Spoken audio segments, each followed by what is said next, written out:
Hello everyone. आज का हमारा टॉपिक है टेलर साइंटिफिक मैनेजमेंट। टेलर ने मैनेजमेंट के लिए कुछ रूल्स दिए थे, तो वो इस वीडियो में हम समझेंगे।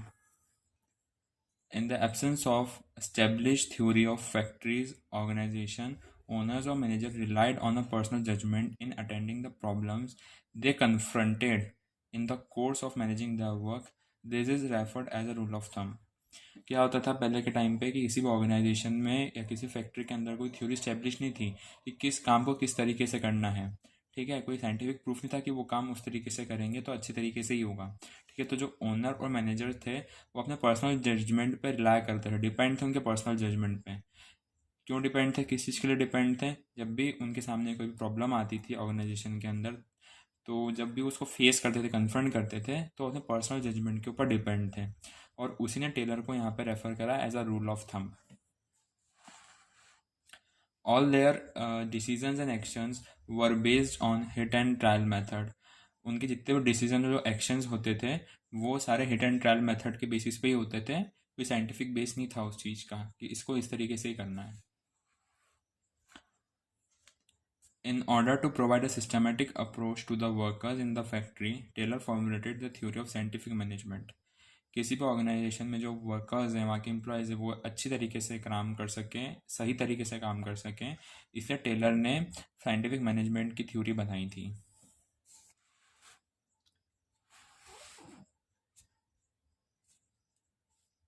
He proposed that a logical and a rational approach should be applied to every element of a job so as to devise one of the best method for each activity.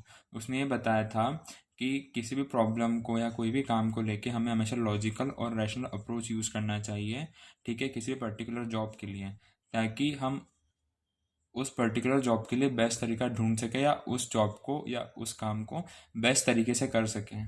ठीक है, हर एक job के लिए, अलग अलग काम के लिए अलग अलग मेथड जो भी उसके लिए बेस्ट रहेगी, लॉजिकल और रैशनल अप्रोच से। He propounded various principles and techniques which provided the basis और the scientific management in practice. उसने बहुत सारे प्रिंसिपल्स और टेक्निक्स बताई थी। ठीक है, साइंटिफिक मैनेजमेंट में कि मतलब आप ऑर्गेनाइजेशन के अंदर कैसे काम करो, उसने बहुत सारे प्रिंसिपल्स और टेक्निक बताई थी साइंटिफिक बेस पे।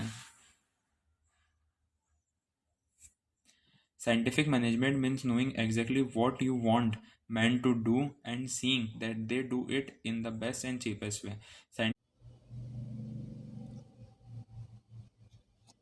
तो टेलर के साइंटिफिक प्रिंसिपल का जो पहला रूल है वो है science, not rule of thumb. Taylor believes that there was only one best method to maximise efficiency. Taylor का ये मानना था कि किसी भी काम को करने के लिए कोई भी एक बेस्ट मेथड ही हो सकती है एफिशिएंसी बढ़ाने के लिए। यानी किसी भी काम की एफिशिएंसी बढ़ानी है तो किस तरीके से बढ़ाएंगे, जो भी तरीका होगा वो एक ही हो सकता है जो बेस्ट तरीका है। This method can be developed through study and analysis. और वो मेथड हम कैसे डेवलप करें उसके बारे में पढ़ के, समझ के, एनालिसिस करके। The method so developed should substitute rule of thumb. और जो मेथड डेवलप होगी किसी भी काम की मैक्सिमाइज एफिशिएंसी को मैक्सिमाइज करने के लिए, जो हम स्टडी करेंगे, एनालिसिस करेंगे, उससे जो मेथड डेवलप होगी वो रूल ऑफ थंब को सब्स्टिट्यूट करेगी। रूल ऑफ थंब मतलब हिट एंड ट्रायल वाली मेथड को सब्स्टिट्यूट करेगी। According to Taylor, even a small work or activity should be scientifically planned and managed. Taylor का ये मानना था कि ये छोटा छोटा काम या छोटे से छोटी एक्टिविटी भी अगर हम कर रहे हैं तो साइंटिफिकली प्लान और मैनेज होनी चाहिए। This can be result in tremendous savings of human energy as well as wastage of time and resources और मटेरियल्स। ठीक है, तो उसका ये मानना था कि अगर हम छोटा छोटा काम भी साइंटिफिकली तरीके से प्लान और मैनेज करके चलेंगे तो उससे हमारा बहुत सारा ह्यूमन एनर्जी बच जाएगी, साथ साथ वेस्टेज ऑफ टाइम और जो मटेरियल है वो भी बच जाएगा। यानी वेस्टेज ऑफ टाइम और मटेरियल नहीं होगा, ह्यूमन एनर्जी भी बहुत बच जाएगी। इसलिए आपको छोटा से छोटा काम भी करो तो साइंटिफिकली प्लान और मैनेज तरीके से करो। The more sophisticated the process greater would be the savings. उसका मानना था कि जितनी सोफिस्टिकेटेड प्रोसेस होगी किसी भी काम करने की तो उतना ही सेविंग्स ज़्यादा होगी उसमें। टेलर का जो सेकंड प्रिंसिपल है वो है harmony not discord. In system of production manager served as a link between owners and workers. इसको अपन एग्जाम्पल के तौर पे समझते हैं। सपोज कोई भी एक ऑर्गेनाइजेशन है, ठीक है, वहाँ पे किसी प्रोडक्शन डिपार्टमेंट के अंदर एक मैनेजर है। जो मैनेजर है वो क्या है, वो एज अ लिंक काम करता है ओनर्स एंड वर्कर्स के बीच में।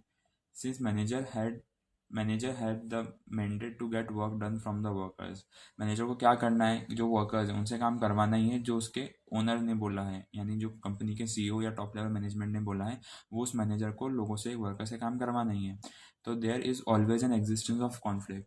तो हमेशा कहीं ना कहीं कॉन्फ्लिक्ट्स होंगे। सभी लोग वर्कर्स हैं, मैनेजर्स हैं, ओनर्स हैं, ठीक है, सबका दिमाग अलग अलग तरीके से चलता है, तो कॉन्फ्लिक्ट्स तो होना ही है। तो टेलर ने ये रिकग्नाइज करा है कि देयर जो कॉन्फ्लिक्ट्स है वो ना तो ओनर की हेल्प करेंगे, ना ही वर्कर्स की हेल्प करेंगे। तो there should be complete harmony. He emphasis that there should be complete harmony between the management and employees.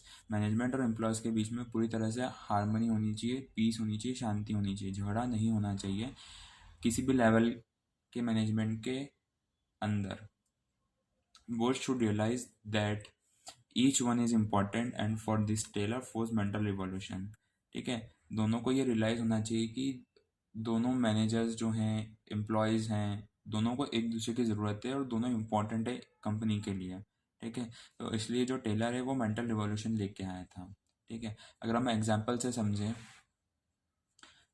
for example, management should share gains of the company, if any, with the workers at the same time.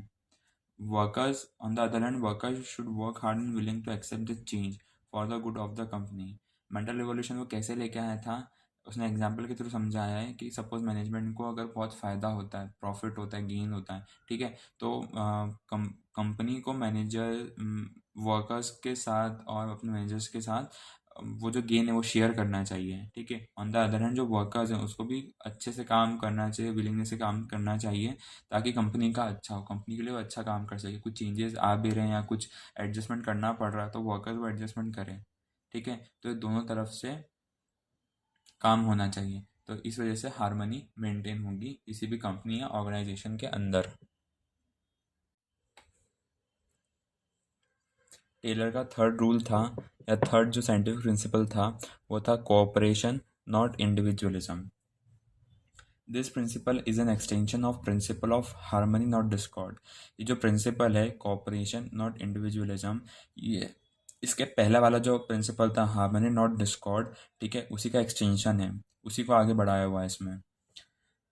He said that there should be complete cooperation between the workers and the management instead of individualism. Taylor ये बोल रहा है कि company में, organisation के अंदर जो corporation होना चाहिए वर्कर्स और मैनेजमेंट के बीच में, इंडिविजुअलिज्म नहीं होना चाहिए, अकेले अकेले काम नहीं करना चाहिए, टीम वर्क में और एक दूसरे को कोऑपरेट करके काम करना है। ठीक है, तो उसे कंपनी अच्छे से ज़्यादा ग्रो करेगी। Competition should be replace by cooperation, both should realise that they need each other. जो कंपटीशन है, कंपटीशन वर्ड को हमें कॉपरेशन से रिप्लेस करना है। ठीक है, दोनों को रियलाइज़ होना चाहिए, ठीक है, कि दोनों को एक दूसरे की ज़रूरत है, अकेले इंसान सब कुछ नहीं कर सकता है। तो हर टाइप के, हर लेवल मैनेजर्स को हर टाइप के लोगों से काम पड़ सकता है, तो दोनों को एक दूसरे की ज़रूरत है और कंपनी को भी दोनों की ज़रूरत है, तो उनको उनकी वैल्यूज़ पता होनी चाहिए। There should be almost equal division of work and responsibility between the workers and management. तो कॉपरेशन में उसने एक ये नया पॉइंट लेके आया था एक्सटेंशन में, कि जो काम है वो ऑलमोस्ट इक्वल डिवाइड होना चाहिए, यानी जो वर्क और रिस्पॉन्सिबिलिटी है वो इक्वली डिवाइड होनी चाहिए वर्कर्स एंड मैनेजमेंट के बीच में। ऐसा नहीं कि कोई भी एक लेवल वाला मैनेजमेंट, या एक सपोज ये मैनेजमेंट है, यही सारा काम कर रहा है, वर्कर्स कुछ काम नहीं कर रहे हैं, या मैनेजमेंट सारा का सारा काम वर्कर्स पे ही पूरा ढोल रहा है और वो कुछ भी नहीं कर रहा है, तो ऐसा नहीं होना चाहिए। टेलर का जो फोर्थ प्रिंसिपल था वो था development of each and every person to his or her greatest efficiency and prosperity. जो भी एम्प्लॉयज़ या जो भी वर्कर्स काम कर रहे हैं उनके डेवलपमेंट को लेके, उनका इतना डेवलपमेंट हो इतना उनकी हाईएस्ट एफिशिएंसी तक वो अपना बेस्ट, जितना अच्छा बेस्ट दे सकें उतना उनका डेवलपमेंट होना चाहिए ऑर्गेनाइजेशन के अंदर। अब इसको डिटेल में समझते हैं। Taylor acknowledge that industrial efficiency could be promoted only through development of workers. कोई भी ऑर्गेनाइजेशन या इंडस्ट्री है, ठीक है, तो इंडस्ट्री की जो एफिशिएंसी है वो तभी बढ़ पाएगी, तभी ग्रो कर पाएगी जब वर्कर्स का डेवलपमेंट होगा। अगर वर्कर्स का डेवलपमेंट होगा तो ऑटोमेटिकली जो इंडस्ट्री है, ऑर्गेनाइजेशन है, उसका डेवलपमेंट होगा। Workers training was essential to find and develop best method. Workers की एफिशिएंसी बढ़ाने के लिए, वर्कर्स अच्छे तरीके से काम कर सके, बेस्ट तरीके से काम कर सकें, तो वर्कर्स की ट्रेनिंग बहुत ज़रूरी है। ठीक है, अगर ट्रेनिंग होगी तो ये पता कर पाएंगे कि कौन सा बेस्ट तरीका है क्या काम करने का।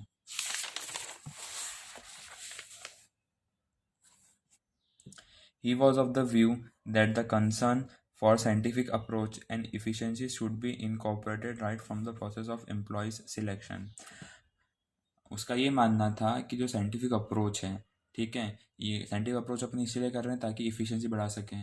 ठीक है, तो जब हम एम्प्लॉयज़ का सिलेक्शन करेंगे, कंपनी में स्टाफ लेके आएंगे, तभी से साइंटिफिक अप्रोच होना चाहिए ताकि अपन राइट एम्प्लॉयज़ चूज़ कर सकें कंपनी में काम करने के लिए, जो इफ़िशिएंट हो, जो जिसमें जितनी एबिलिटी हो। वहीं से साइंटिफिक अप्रोच यूज़ करना चाहिए right from the process of employee selection.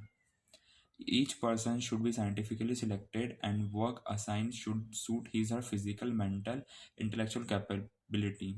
जो भी एम्प्लॉय यानी हर एक पर्सन जो ऑर्गेनाइजेशन में काम कर रहा है उनको साइंटिफिकली सिलेक्ट करना और उनको जो वर्क असाइन कर रहे हैं अपन, वो उनकी पर्सनैलिटी पे यानी उनकी फिजिकल, मेंटल और इंटेलेक्चुअल कैपेबिलिटी को सूट करना चाहिए। तो ये एक साइंटिफिक तरीका होता है एम्प्लॉयज़ को वर्क अलॉट करने का कि उनकी फिजिकल, मेंटल और इंटेलेक्चुअल कैपेबिलिटीज़ पे उनको वर्क दिया जाए ताकि वो अपने एबिलिटी, अपनी कैपेबिलिटी के अकॉर्डिंग काम करें। और अगर इन तीनों को साथ में रख के अगर अपन को वर्क असाइन करते हैं, वो अपना बेस्ट ही देंगे उस काम में, क्योंकि वो उस काम के लिए बने हैं। ये हमें इन 3 चीज़ से पता पड़ जाएगा।